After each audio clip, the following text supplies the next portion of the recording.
అందరికీ నమస్కారం, శుభోదయం. Welcome to profit master. ఇవాళ 6th ఫిబ్రవరి. ఇంటర్నేషనల్ మార్కెట్స్లో పర్ఫార్మెన్స్, అలాగే మన మార్కెట్స్ మీద ఇంపాక్ట్ ఒకసారి చూద్దాం.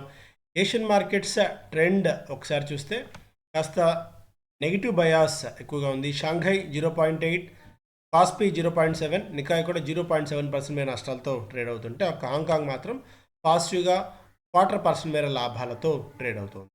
అమెరికన్ మార్కెట్స్ ఒకసారి చూస్తే నిన్న నాస్డాక్ 0.2, S&P 500 0.3, డౌ జోన్స్ 0.7% మేర మనకి క్లోజ్ కావడం చూసాము. US stock futures are little change after S&P 500 and Dow slides from record highs. So record highs దగ్గర కొద్దిగా తొట్టుపాటు మార్కెట్స్లో కనిపిస్తున్నాం, బట్ ఉత్సాహం అయితే ఇంకా స్టిల్ కొనసాగుతూనే. ఆయిల్ బ్రెంట్ క్రూడ్ $78 దగ్గర ట్రేడ్ అవుతుంది. గోల్డ్ $2044 దగ్గర యాజ్ ఆఫ్లో ట్రేడ్ అవుతుంది. ఇంటర్నేషనల్ మార్కెట్స్ నుంచి మేజర్ సంకేతాలు ఏమీ పెద్దగా లేవు మనకి. ఇంట్రెస్ట్ రేట్స్ తగ్గించడానికి యుఎస్లో ఇప్పటికిప్పుడు అంత ఆత్రపడట్లేదు, ఇప్పటికిప్పుడు అంత ఆలోచన దాని గురించి తీవ్రంగా చేయట్లేదు అని చెప్పి జెరోమ్ పవెల్ గారు మరొకసారి వ్యాఖ్య చేయడం కూడా ఇక్కడ మనం అబ్జర్వ్ చేయాలి. బ్రేకింగ్ న్యూస్ లాంటిది, HDFC bank gets RBI not to acquire up to 9.5% stake in Indus bank. Indus in బ్యాంక్లో 9.5% వరకు వాటా తీసుకోవడానికి రిజర్వ్ బ్యాంక్ ఆఫ్ ఇండియా ఆమోదం తెలిపింది హెచ్డిఎఫ్సి బ్యాంక్కి. అయితే ఏదైతే ఆర్డర్ వచ్చిందో, ఈ ఆర్డర్ వచ్చిన రోజు నుంచి సరిగ్గా ఏడాదిలోపు ఈ ప్రక్రియ పూర్తి చేసుకోవాలి, లేకపోతే ఇది క్యాన్సిల్ అవుతుంది కూడా రిజర్వ్ బ్యాంక్ ఆఫ్ ఇండియా ఆదేశించింది. అంటే తన దీనిలో ఇవ్వడం చూసాం, తన నోటిఫికేషన్లో. ఇప్పుడు HDFC bank and IndusInd bank 2 stocks ఫోకస్లో ఉండబోతున్నాయి, లైమ్ లైట్లో ఉండబోతున్నాయి. మేజర్గా హెచ్డిఎఫ్సి బ్యాంక్ అంటే ఇండస్ ఇన్ బ్యాంక్ ఇవాళ లైమ్ లైట్లో ఉండవచ్చు. స్పెసిఫిక్గా చూస్తేనేమో బ్రిటానియా ఇవాళ రిజల్ట్స్ అనౌన్స్ చేయబోతోంది. పెద్ద గొప్ప రిజల్ట్స్ ఉండకపోవచ్చు అన్న ఒక సంకేతం. నైకా కూడా ఇవాళ రిజల్ట్స్ని అనౌన్స్ చేయబోతోంది.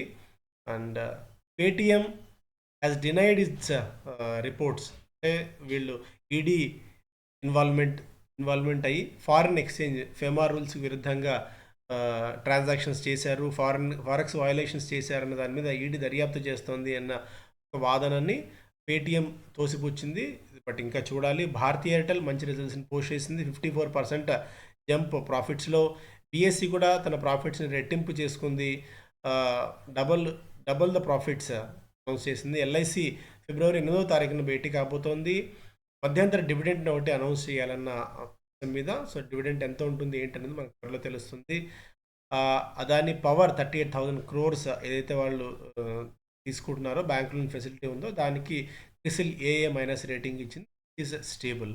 స్పైస్ జెట్ 50 కోట్ల రూపాయలు చెల్లించాలి కళానిధి మారన్ అలాగే కేఎల్ ఎయిర్వేస్కి 6 వారాల్లో అని చెప్పి ఢిల్లీ హైకోర్టు ఆదేశాలు జారీ చేసింది స్పైస్ జెట్కి. Adani Total Gas and INOX CVA ఒప్పందం కుదుర్చుకున్నాయి. ఎన్ఎల్సి భేటీ కాబోతుంది ఇవాళ రిజల్ట్స్ అండ్ ఇంటర్మ్ డివిడెంట్ కోసం. జేబీ ఫార్మాకేమ్ కూడా భేటీ కాబోతున్నారు. వక్రంజీ కూడా రిజల్ట్స్ని అనౌన్స్ చేయబోతుంది. పేజ్లో స్టాక్ న్యూస్ ఫస్ట్ పేజ్లో ED tapped RBI for more info on FX violations by those using Paytm Payments Bank. Paytm Payments Bank వాళ్ళ data reserve bank of India నుంచి ఈడీ కోరుతోంది. వాళ్ళు ఏమైనా ఫెమా వైలేషన్స్కి, ఫారెక్స్ వైలేషన్స్కి ఏమైనా పాల్పడ్డారా అన్న అంశం మీద పూర్తి స్థాయిలో దర్యాప్తు చేయడానికి. సో అదొక మేజర్ అప్డేట్. ఒకవేళ ఇదే ఉంటే పేటీఎంకి మరింత కొంచెం చెంపపెట్టు లాంటి నిర్ణయం. స్టార్టప్ ఫౌండర్స్, స్టార్టప్ కమ్యూనిటీ అంతా కూడా మొరపెట్టుకుంటుంది కేంద్రానికి, ఆర్థిక శాఖకు.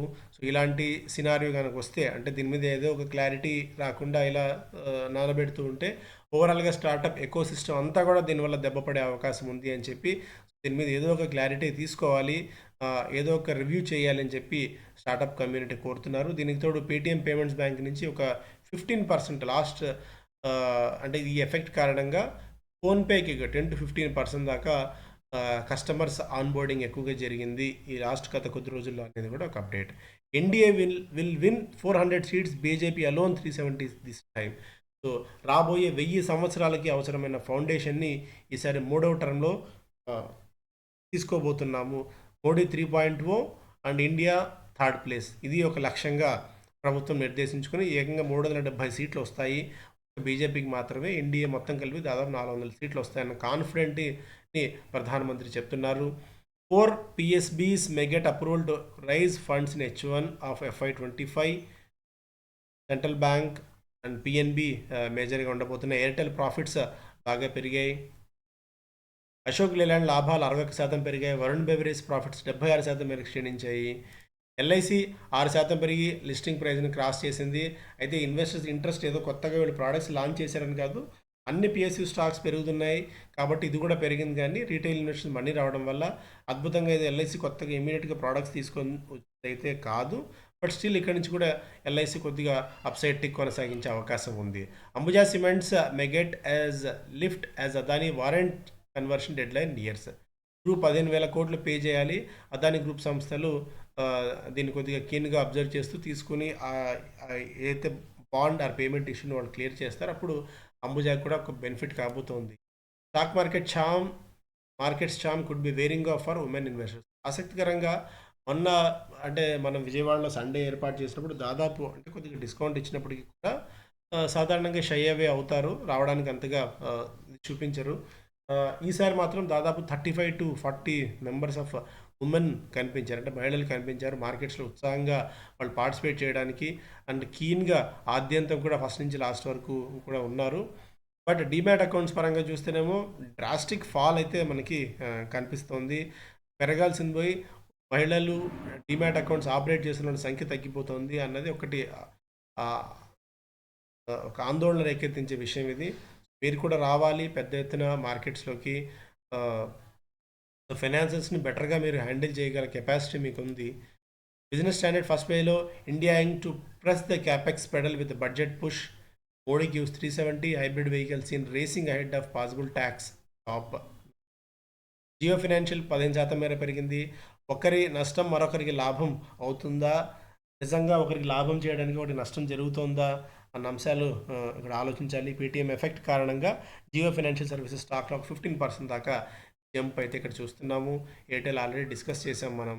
Irresistible offers rain down on owners of Mumbai old properties. ముంబైలో ఏదైనా ఓల్డ్ ప్రాపర్టీ ఉంటే పెద్ద పెద్ద అపార్ట్మెంట్స్ కానీ వాటిని తీసుకొని, అంటే 40 years 50 years ఓల్డ్ ఉన్న అపార్ట్మెంట్స్ని ప్రెస్టేజ్ పెద్ద పెద్ద కంపెనీస్ అన్ని తీసుకొని ఎగ్జిస్టింగ్ ఓనర్స్కి మంచి కార్పొరేట్ ఏరియాతో ఇళ్ళు నిర్మాణం చేయించి ఇచ్చి ఫ్లాట్స్ వాళ్ళకి ఇంకా 40-50 లక్షలు క్యాష్ కూడా కార్పస్ ఫండ్ కూడా ఇస్తూ దాని మీద వాళ్ళు అంటే ఇప్పుడు ఒక 10 floors ఉంటే దాన్ని 20 floors చేసుకొని ఆ మిగిలిన 10 floors అమ్ముకోవడం లాంటి కొత్త ప్రక్రియ ముంబైలో అంత విపరీతంగా సాగుతుంది అనేది ఒక ఆసక్తికరమైన అంశం. మీకు కూడా ఇక్కడ లోకల్గా రియల్ ఎస్టేట్ ప్లేయర్స్కి ఎవరికైనా ఇంట్రెస్టింగ్గా ఉంటుందేమో అని ఈ వార్త చెప్పండి. Thank you so much.